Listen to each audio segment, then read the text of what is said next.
pwede na ba ang motor dito sa Saudi? Yes po, pwede na po. Alam nyo ba na pwede na natin gamitin ang motor dito sa Saudi bilang transportasyon? Opo! Isa na naman itong malaking pagbabagong nalaman ko dito. Malaking good news ito sa ating mga kababayan na mahilig magmotor. At May nakita tayong video at ang sinabi, pwede na ba raw ang motorsiklo sa Saudi Arabia? Actually, hindi yan bago. Matagal na yan. At ito yung mga picture ko. Ito, panoorin nyo.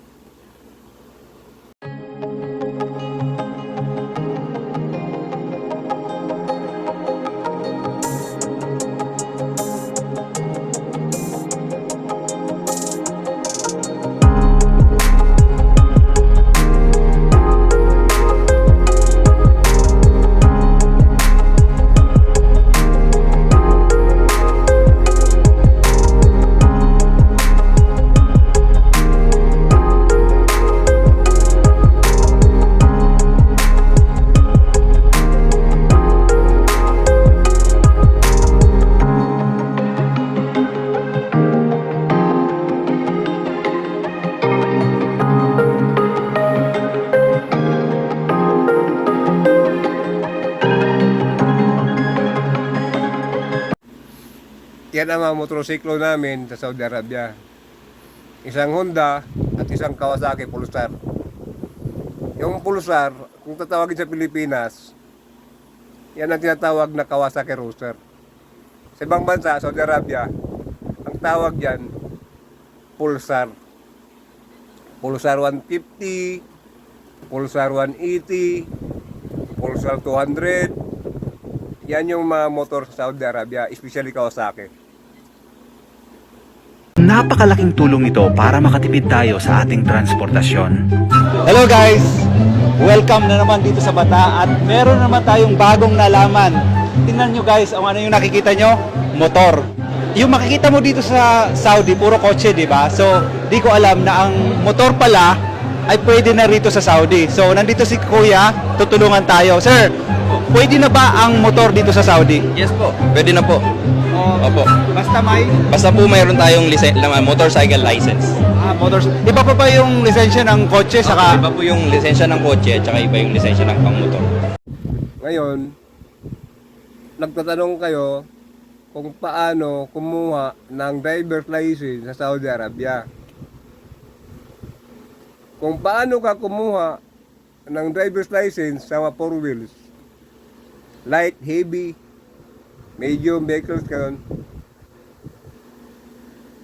Kasi dito doon sa Saudi Arabia kasi hindi 1, 2, 3, hindi A, B, C, D, F, G, kundi light, medium, and heavy. Ganon ang lisensya nila doon. Kung paano ka kumuha ng sasakyan sa Saudi Arabia, lisensya, ganon din ang pagkuha ng driver's license sa mga motor. Kailangan mo lang na ikama. Palaging may ikama yan. Kasi yung ikama na yan, yan yung national ID sa Saudi Arabia. Kung wala kang ikama, at matagal ka nang nanirahan sa Saudi Arabia, at wala ka niyan, kahit anong gawin mo sa Saudi Arabia, magtago ka ng magtago. Dahil meron kang ikama, kahit sa anong transaksyon, pwede mo gamitin. Kagaya ng pagkuha ng lisensya, kailangan yan. Pangalawa, medical. Kailangan may pasa mo yung medical. Although pumasa ka na sa Pilipinas, kukuha ka ng lisensya doon. So wala na problema yun. Then pangatlo is consent, letter of consent. Kailangan yan. Kasi ikaw nakarehistro ka na sa Saudi Arabia. Nakapangalan ka na sa Saudi Arabia. Uuwi ka ng Pilipinas, magbalik mo sa Saudi Arabia, ando na yung record mo. Kung ano ikama mo nung una, yun pa rin yung ikama mo. Pangalawa, pangatlo, pang-apat, yun pa rin yung ikama mo nung umpisa. Kaya yan ang pinakamalaga, ang ikama. Okay. Mabilis lang bang makuha yung lisensya? Kailangan nyo lang ng kailangan nyo lang kumuha ng appointment. Okay? Parang parehas din ng process katulad ng kumuha ng lisensya ng kotse. May ibang lang siya. Pero iba yung lisensya ng motor sa iba yung lisensya ng pangkotse. Pero syempre sir, itatanong ko yung, kumusta naman ang sales nyo ngayon? Ay ngayong nagsisimula pa lang kami, mga 2 months pa lang. 2 months pa lang kaming dinala namin sa market itong TVS. More on delivery ang mga sales namin. Ngayon, nagdala rin kami dito ng mga consumer, pang individual. Okay, so kumusta naman po yung kayo po yung Sa market unang po. distributor nito? Kami po ang unang distributor ng kami po ang distributor ng TVS po dito sa South. Wala ditong Yamaha, Kawasaki o ano? Sa ngayon wala po. Kawasaki meron mga big bike, mga sports bike. Ay, Sa Pilipinas Bali sa Saudi Arabia, meron na iba-ibang klaseng motor. Kung sinabi niya na walang Yamaha, walang Suzuki, walang Honda, mali siya doon. Dahil sa Saudi Arabia, meron na yung Big Four dito sa Pinas. Honda, Yamaha, Suzuki, Kawasaki. Pero pinakasikat doon, Kawasaki talaga. Kasi maraming gumagamit talaga ng Kawasaki doon. Halos makikita mo sa daan ng Saudi Arabia, puro Kawasaki yan. Pero meron na ring Honda, Yamaha, Suzuki. Pero kunti lang ang gumagamit. Karamihan doon, Kawasaki talaga. At meron na rin doon, kung sa Pilipinas, nag-joint ventures ang Badja Kawasaki, sa Saudi Arabia, hindi nag-joint venture doon ang Badja at Kawasaki. Kasi ang diadala ng pangalan ng Badja doon is ang Pulsar. meron na yung TVS. meron ganito? Oo, merong TVS sa Pilipinas. Okay, so let's talk about naman yung price nito. Ano ba to? Pwede itong hulugan, cash? Pwede tayong hulugan, pwede up to 36 months. Okay, magda-down ka lang ng 10%. Magkano yun? Depende sa price ng motor, dun sa cash total price ng motor, 10% ang babayaran mo. Then, babayaran mo siya within. Bigyan nyo ako ng price kung For magkano. example, itong Jupiter 110, ang cash price nito ay nasa around 6,000. Okay, mag-down payment ka lang ng 600. Then, monthly 228 for 3 years. Napakamura, no? 600 reals yung down payment and then payable for 3 years. For 3 years, yes. Okay, so yun guys, mura lang pala, no? Affordable. 228 lang. Sobrang mura guys. So, ayan na. Pinapaalam ko lang sa inyo guys na dito sa Saudi, pwede nang mag-drive ng motor. Basta mayroon kang lisensya. Okay. So, yung plate number po nito mabilis lang kunin? Opo. Kapag kinuha yung motor, kasama na. Okay. Bago mo ilabas. Sa Badawi guys, tama naman yung sinabi niya. Pagkakuha mo ng motor sa Saudi Arabia, kasama na doon yung plaka. Kasi alam niyo bakit? Walang korupsyon sa Saudi Arabia. Hindi nauuso sa Saudi Arabia ang korupsyon. Dahil ang Saudi Arabia is monarkiya.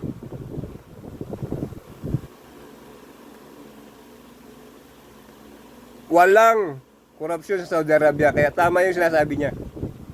Hindi katulad sa Pinas, maraming korupsyon. Maraming magnanakaw sa Pilipinas talaga, totoo yan.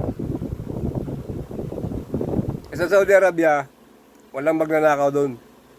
Kasi ang namumuno doon, buong angkan, buong pamilya sa Saudi Arabia. Monarkiya ang meron doon sa kanila. Unlike sa Pinas, punong-puno ng korupsyon. Punong-puno ng pagnanakaw. Pero doon, wala. LTO rito, problemado. Doon, walang problema pagdating sa sasakyan. kalakasan, meron ng, ano yan, meron ng plate number. Di katulad sa atin. Di ba? Di ka nang, tapos mo nang hulugan yung motor, saka mo pala makukuha yung, ano mo, yung plate number mo. Sa atin, dito, kapag ka lumabas ng kasa yan, may, ano na yan, may registration. Maraming salamat sir. Ano nga ulit pangalan nyo? Jason. Jason. So, thank you so much sir sa oras niyo. Oh, mga Oragon, nagulat ba kayo sa balitang ito? Ako din eh. Eto na nga ba ang sasagot para makaiwas tayo sa traffic?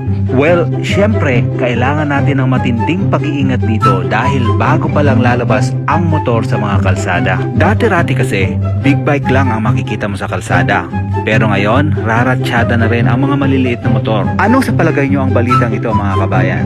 Alam naman talaga natin na may kamahalan ng mga sasakyan. Pero nang mabalitaan ko na pwede na pala ang motor, aba, syempre, affordable na ito sa atin. Ang mga sasakyan talaga sa Saudi Arabia talaga, mura. Mura yung sasakyan doon, 4 wheels doon, mura. Mura ba sasakyan doon? 4 wheels, 2 wheels doon, mura. Saudi Arabia. Gasolina doon. Wag mong problema yung gasolina doon. Mura ang gasolina doon. Una kong punta doon sa Saudi Arabia, ang gasolina nila is 15 halala. Isang litro yun. 15 halala. Ganon ang gasolina na doon. Ang halala, meaning noon, is cent or centamo. Centavo. Yun ang ibig sabihin ng halala. Ang gasolina doon is 15 halala. Isang litro. Murang-mura. Kahit ipultang ko pa na ipultang yan, wala kang problema. Kasi murang-mura doon ang gasolina. Mga motor kasing ito ay halos kasing halaga lang ng iPhone 15. Visit po kayo sa sa showroom po namin. Nandiyan lang kami sa Corais Road. Corais Road lang po ang aming showroom. Para makita nyo rin iba pang mga models. Meron kami mga... So, mayroon kayong showroom, hindi lang ito. So, saan nga po ulit? Sa Corais Road lang po. Tabi kami ng Renault showroom. Po, dun sa Pepsi Road. Pagka yung Pepsi Road, after ng Pepsi Road, dun lang po. Corais Road ang showroom nila. Ang Corais Road malapit na siya sa Riyadh. Ang lugar na yan disyerto pa rin. Pero yung Corais Road sakop na ng Riyadh yan. Pero malapit na siya sa mismong Riyadh.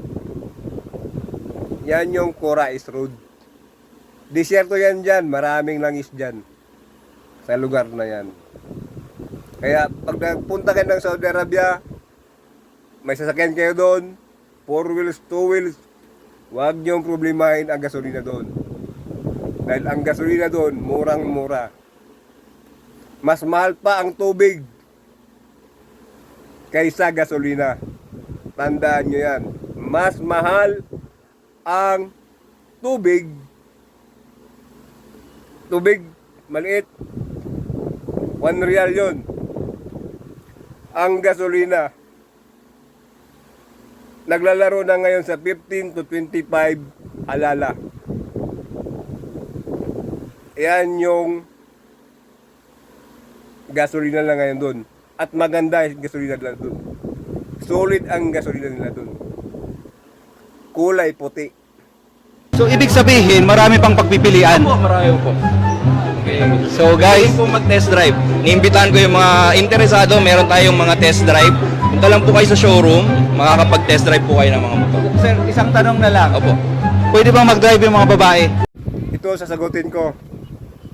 Yung tanong niya. Nang babae ba sa Saudi Arabia, pwede nang magmaniho? Although bago yan. Bago lang yan nangyari. Dahil yan sa Saudi decision. Nagkaroon na ng Saudi decision ngayon. Kaya ang mga babae doon, unti-unting inupin ang Saudi Arabia. Kung dati, ang babae is hindi pwedeng gumalaw sa ganito, mga iba-ibang bagay, Ngayon, iba na. Sa Saudi Arabia, dahil sa Saudi Session, ang mga babae, may karapatan na rin silang gawin kung ano ang gusto nilang gawin, kagaya ng Qatar, Dubai, o UAE. Yang mga malalapit na bansa na yan. Malapit sa kanila yan. Pwede nang gawin ng mga babae yan. Ang mga ginagawa ng mga bansa na nabanggit ko, like Qatar and UAE. Andyan yung Dubai, Al-Kharj, Sharjah, Abu Dhabi sa UAE. Pero sa ngayon, na totally open sila. Pero mga babae, may karapatan ng gawin ang gusto nila, but not totally open. Kasi alam naman natin na ang Saudi Arabia ay sobrang higpit pagdating sa mga babae. Basta mayroong lisensya. Okay, so guys, pwede nang mag-drive yung mga babae basta meron kayong lisensya. Yan. Bagamat may mga nakikita na akong mga babae na nagdadrive ng mga scooter, nakakapanibagong makita ang mga babaeng nagdadrive ng motorsiklo dito sa Saudi. Oh, paano mga Oragon? Maraming salamat sa panunood. Basta paalala ko lang, pag nagbilihan na kayo ng mga motor, parati kayong mag-iingat. Ako po si Mid Oragon at ito ang aking kwento. Mabuhay po kayong lahat. Actually, ang TBS ng motorsiklo, kung nakita natin ngayon, TBS yun. Bago lang yan sa Saudi Arabia, TBS. Hindi yan siya matagal. Bago lang yan pumasok sa Saudi Arabia. Ang TBS brand na motorsiklo. Although international din ang TBS, magandang klaseng motor ang TBS. Pero bago yan sa Saudi Arabia. Pero yung Big 4 na yon, andun na yan. Matagal na yan. Pero Kawasaki ay pinakasikat dun. Yun lang. Ingat and God bless.